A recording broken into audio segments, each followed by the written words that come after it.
दोस्तों, जम्मू कश्मीर के लिए गुरुवार का दिन मतलब 5 मई का दिन काफ़ी महत्वपूर्ण था।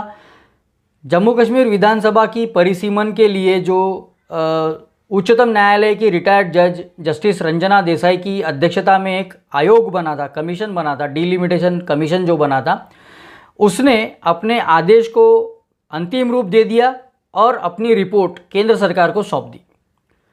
रिपोर्ट मिलते ही केंद्र सरकार ने उस पर एक राजपत्र यानी गैजेट भी जारी कर दिया है। इसका पहला सीधा मतलब ये है कि अब जम्मू कश्मीर में विधानसभा चुनावों का रास्ता खुल गया है। इसके साथ ही जम्मू कश्मीर के राजनीति में काफ़ी बदलाव लाने वाले प्रस्ताव के कई मुद्दे हैं। इस पर मैं आज इन्हीं मुद्दों पर मैं आज चर्चा करूंगा। नमस्कार, मेरा नाम है अश्विन अघोर और आप देख रहे हैं घनघोर। दोस्तों, जम्मू कश्मीर से धारा 370 हटने के बाद और उसे केंद्र शासित प्रदेश बनाने के बाद इस परिसीमन आयोग यानी कि डिलिमिटेशन कमीशन का गठन किया गया था और लगभग 2 साल में बेहतरीन काम करके इस कमीशन ने अपनी रिपोर्ट सरकार को सौंप दी है। इस रिपोर्ट के कुछ अहम पहलू हैं जो मैं आपको शुरू में बता दूं। एक तो 90 विधानसभा क्षेत्रों में से 43 जो है वो जम्मू का हिस्सा होंगे और 47 विधानसभा सीटें घाटी में होंगी, कश्मीर घाटी के लिए होंगी। यानी जम्मू को अब लगभग कश्मीर घाटी के जितना ही रिप्रेजेंटेशन जम्मू कश्मीर विधानसभा में मिलने वाला है। जम्मू कश्मीर को मिला के जम्मू कश्मीर पूरे राज्य में 5 लोकसभा निर्वाचन क्षेत्र है, जिसमें अब हर एक निर्वाचन क्षेत्र को एक समान विधानसभा की सीटें मिलेंगी। मतलब हर एक लोकसभा चुनाव क्षेत्र में 18 विधानसभा की सीटें होंगी। इससे होगा ये कि हर एक को समान न्याय मिलेगा, हर एक को एक समान हक मिलेंगे और एक समान रिप्रेजेंटेशन भी मिलेगा। दोस्तों, जम्मू कश्मीर के इतिहास में कुछ चीज़ें इस बार जो है वो पहली बार हो रही है। उसी में से एक चीज़ ये है कि 9 सीटें जो है विधानसभा की वो अनुसूचित जनजाति के उम्मीदवारों के लिए आरक्षित की गई है। इसमें से 6 सीटें जम्मू में हैं और 3 कश्मीर घाटी में हैं। और वैसे देखा जाए तो ये एक बहुत ही अहम सिफारिश है, जिससे जम्मू कश्मीर में पिछले कई सालों से अन्याय झेल रहे, प्रताड़ना सह रहे पिछड़े वर्ग के लोग, जो पिछड़े समुदायों के जो लोग हैं, उन्हें अब सत्ता में भी प्रतिनिधित्व मिलेगा, सत्ता में भी उनको रिप्रेजेंटेशन मिलेगा। उनकी आवाज़ सरकार तक पहुंचेगी, उनकी मांगें सरकार तक पहुंचेंगी। वो क्या चाहते हैं, वो क्या नहीं चाहते, ये अब सरकार को पता चलेगा। दोस्तों, धारा 370 हटाने के बाद अब ये पिछड़े वर्ग के हित में उठाया गया दूसरा अहम कदम है। शेड्यूल कास्ट SC यानी अनुसूचित जाति के लिए 7 विधानसभा क्षेत्र आरक्षित किए गए हैं। इसी के साथ एक और बहुत बड़ी सिफारिश इस कमीशन ने की है, और जिसके तहत कश्मीर प्रवासी कश्मीरी और स्थापित हुए हैं उन व्यक्तियों के लिए भी विधानसभा में अतिरिक्त सीटों का प्रावधान रखने की सिफारिश की गई है। यानी कि जो कश्मीरी पंडित अपना घर छोड़ के, अपना गांव छोड़ के देश के अलग अलग हिस्सों में, दुनिया के अलग अलग हिस्सों में जाकर बसने के लिए मजबूर हो गए थे, उनको भी अब जम्मू कश्मीर विधानसभा में प्रतिनिधित्व मिलेगा। और स्थानीय लोक प्रतिनिधियों की, स्थानीय लोगों की मांग को ध्यान में रखते हुए कई चुनाव क्षेत्रों का, कई विधानसभा क्षेत्रों का नाम भी इस कमीशन ने बदल दिया है। दोस्तों, जैसा कि मैंने कहा कि इस परिसीमन से जम्मू कश्मीर की राजनीति की सूरत बदलने वाली है। वो इसलिए कि बरसों से जम्मू के लोगों की अनदेखी हो रही थी, जम्मू पर अन्याय हो रहा था, राजनीतिक अन्याय हो रहा था, जम्मू की डेवलपमेंट नहीं हो रही थी। उसे ये सब जो बैकलॉग है, ये सब जो अन्याय जम्मू के लोगों पर हो रहा था और जम्मू के इलाके पर हो रहा था, उसे दूर करने का प्रयास इस रिपोर्ट में किया गया है।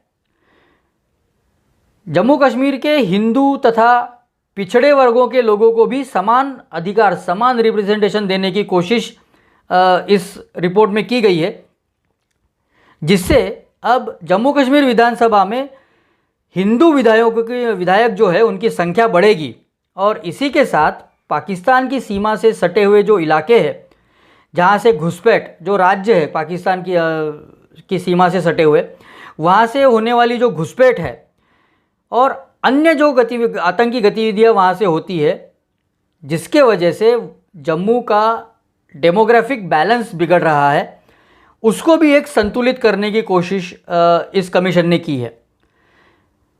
जम्मू कश्मीर विधानसभा का परिसीमन करते वक्त एक बात खास ध्यान में रखी गई थी, जो है कि सीमावर्ती इलाकों में, सीमा से सटे इलाकों में एक ही वर्ग के लोगों की या एक ही धर्म के लोगों की संख्या बहुत ज़्यादा ना रहे।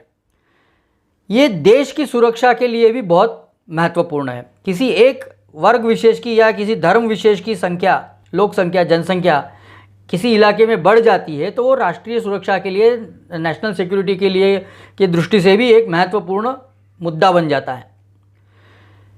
और जनसंख्या संतुलन करने में भी ये एक महत्वपूर्ण कदम इस आयोग ने उठाया है। इसलिए घुसपैठ से ग्रस्त घाटी में जो अनंतनाग क्षेत्र है और जम्मू के क्षेत्र में जो राजौरी तथा पुंछ इलाके है, इन सबको मिला करके एक सांसदीय क्षेत्र बनाया गया है। दोस्तों, केंद्र शासित प्रदेश जम्मू कश्मीर में विधानसभा और सांसदीय क्षेत्रों की परिसीमन एक चुनौतीपूर्ण काम जरूर था। मतलब जितना वो दिख रहा है और आज हम जितनी आसानी से उसके बारे में बात कर रहे हैं, उतना आसान ये कतई नहीं था।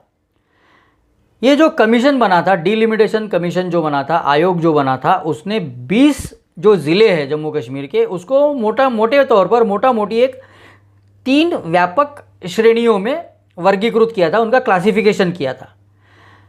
और आयोग ने कुछ ज़िलों के लिए एक अतिरिक्त निर्वाचन क्षेत्र बनाने का भी प्रस्ताव दिया है, ताकि जहाँ पर संचार के साधन कम हैं, जो दूर दराज के इलाके हैं, जहाँ पर भौगोलिक परिस्थिति है या क्लाइमेट के चलते जहाँ पर पहुँचना कठिन हो जाता है, जहाँ पर जाना मतलब कम्युनिकेशन का इश्यूज़ होते हैं,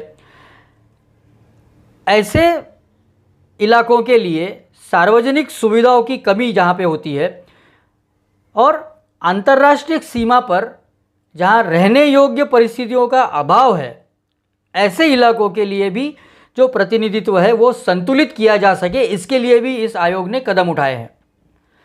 दोस्तों, इसमें अब तक जम्मू पर जो अन्याय हुआ था वो दूर करने की कोशिश तो ज़रूर की गई है और हमें पता है कि अब तक केवल 2 परिवारों ने जम्मू कश्मीर पर राज किया है। लिटरली उन्होंने राज किया है। वो है एक मुफ्ती परिवार और दूसरा है अब्दुल्ला परिवार। इन 2 परिवारों ने जम्मू कश्मीर पर राज किया है, वो भी घाटी के लोगों का समर्थन और पाकिस्तानी अलगाववादी लोगों के समर्थन के बल पर ही किया है। मगर इस परिसीमन के बाद आने वाले दिनों में जम्मू कश्मीर का मुख्यमंत्री बनने का बराबर का हक जम्मू और कश्मीर दोनों के लोगों को मिलेगा। मतलब आज तक होता ये था कि जो भी मुख्यमंत्री बनता था वो कश्मीर घाटी का होता था, जम्मू का कोई नहीं होता था। लेकिन अब इस परिसीमन के बाद, इस डिलिमिटेशन के बाद, जम्मू से भी अगर कोई चुनाव जीतकर आता है तो वो भी जम्मू कश्मीर का मुख्यमंत्री बन सकता है। ऐसी परिस्थिति अब आने वाले दिनों में बनने वाली है।